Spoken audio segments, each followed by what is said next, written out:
Here's where you can find the Dolby Atmos sound effects feature found on your OnePlus 12 or the 13 phone with Oxygen OS 15.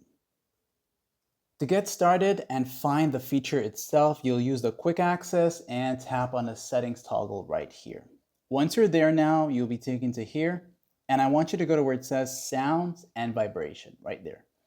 Once there, go down some more and look for sound effects, sound effect settings. This part right there, okay? You'll see that there.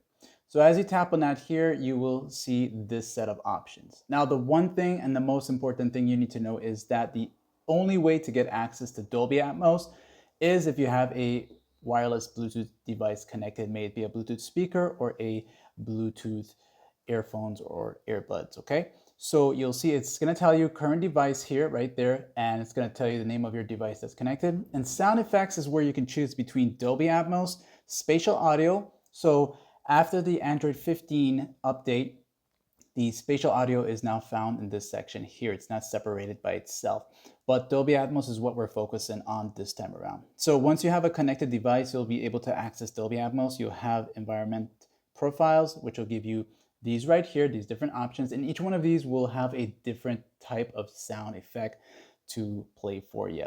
And you got the scenario profiles here, which is your usual Dolby Atmos features that we're all used to, such as the movie type, gaming, music, and so forth. Okay, so you can choose from any of these here, and these are all going to give you different options. But if you notice when I switch to music and you swipe down a little bit, you're gonna find yourself the equalizer feature, okay? And that's where you can get access to the 10 bands that the OnePlus phone has. Now that's basically it for this tutorial. I'll do another tutorial on how to get the spatial audio and what it does. Like it's a